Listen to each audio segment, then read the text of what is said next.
नमस्ते दर्शकों। देखो, आज हम जानेंगे कि श्रीमद् भगवत गीता में भगवान श्री कृष्ण ने महाभारत के दौरान अर्जुन को संतुलन परमानंद है इसके बारे में क्या शिक्षा दी। और देखिए दर्शकों, एक बात मैं आपसे कहना चाहूंगी कि मुझ में इतना ज्ञान नहीं है और ना ही मैं इतना जानती हूँ। जो भी कुछ इन किताबों द्वारा, ये आप सबके द्वारा मुझे मिल रहा है सीखने को, वही मैं आपके साथ साझा करना चाहूंगी। और अगर आपको कुछ इसमें गलती लगे, कोई त्रुटि नजर आए, तो कृपया आप क्षमा करें।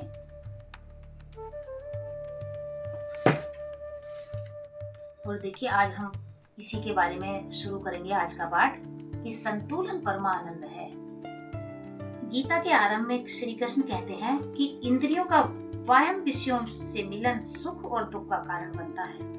वह अर्जुन से उन्हें सहन करने के लिए कहते हैं क्योंकि वे अनित्य हैं। समकालीन दुनिया में इसे यह भी बीत गया, यह भी बीत जाएगा के रूप में जाना जाता है।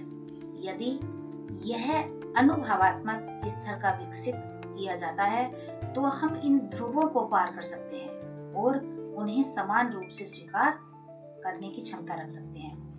5 इंद्रियां हैं, जैसे दृष्टि, श्रवण, घ्राण, स्वाद और स्पर्श, और उनके संबंधित भौतिक अंग आंख, कान, नाक, जीभ एवं त्वचा है।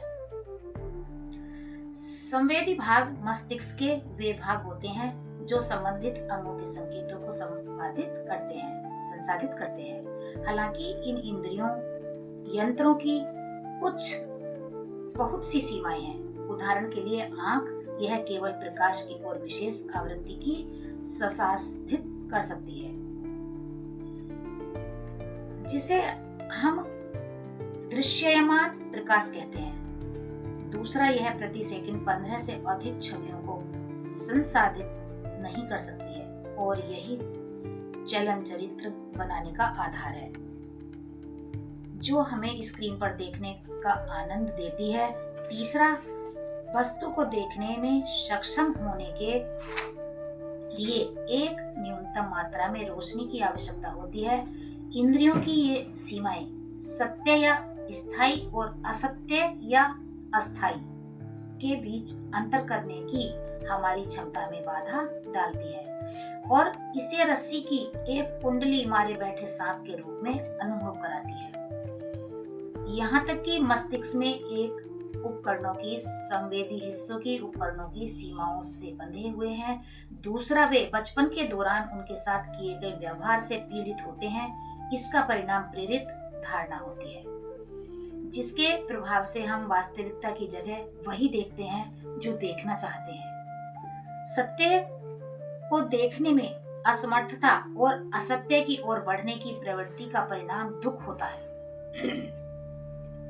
श्री कृष्ण कहते हैं कि जब तक हम सुख और दुख में संतुलन बनाए रखते हैं तो हम अमृत के पात्र होते हैं, जो कि यहाँ और अभी मुक्ति है। और देखिए, भगवान श्री कृष्ण ने आत्मा अव्यक्त है, इसके बारे में भी अर्जुन को शिक्षा दी। आत्मा अव्यक्त है। श्री कृष्ण अर्जुन से कहते हैं कि आत्मा अव्यक्त, अकल्पनीय और विकार रहित है। जब यह बात समझ में आ जाती है तो भौतिक शरीर के लिए शोक करने की कोई जरूरत नहीं रहती। श्री कृष्ण यह भी कहते हैं कि सभी प्राणी अपने जन्म से पहले असक्त थे। वे अपने जन्म और मृत्यु के बीच प्रकट होते हैं और अपनी मृत्यु के बाद एक बार फिर अव्यक्त हो जाते हैं। इसे समझने के लिए कई संस्कृतियां समुद्र और लहर का उदाहरण देते हैं। सागर असत का प्रतिनिधित्व करता है और लहर प्रकट का प्रतिनिधित्व करती है। समुद्र में कुछ समय के लिए लहरें उठती हैं और वे अलग अलग आकृति, आकार, तीव्रता आदि में दिखाई देती हैं। अंत में लहरें जहां भी उठी थीं, वापस उसी समुद्र में विलीन हो जाती है। हमारी इंद्रियां केवल व्यक्त यानी तरंगों को ही समझने की क्षमता रखती हैं। इसी तरह एक बीज में वृक्ष बनने की क्षमता होती है। बीज में वृक्ष अव्यक्त रूप में है। यह प्रकट होकर एक पेड़ के रूप में विकसित होने लगता है। कई बीज पैदा करने के बाद यह अंततः खत्म हो जाता है। व्यक्त वह है जिसे इंद्रियां अपनी सीमित क्षमताओं के साथ समझ सकती है। आधुनिक युग में हमारी इंद्रियां की क्षमताओं को बढ़ाने के लिए वैज्ञानिक उपकरण भी उपलब्ध है। खुर्दबीन, दूरबीन आंखों की देखने की क्षमता को बढ़ाने के लिए है। एक्सरे मशीन रोशनी की अलग अलग आवृत्तियों में चीजों को आंखों से देखने में सक्षम बनाती है। लेकिन श्री कृष्ण कहते हैं यह अकल्पनीय है, जिसका अर्थ है कि वैज्ञानिक उपकरणों की सहायता से भी हमारी इंद्रियां इसे समझने में हमारी मदद नहीं करेंगी।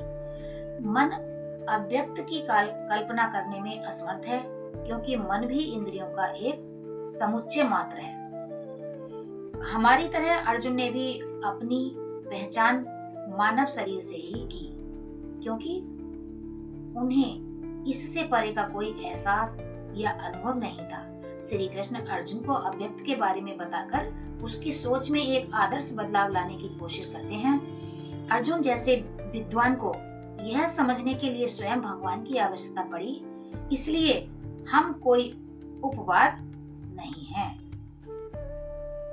और देखिए दर्शकों, इसी के साथ में ये पाठ अपना समाप्त करती हूँ। जय श्री कृष्ण।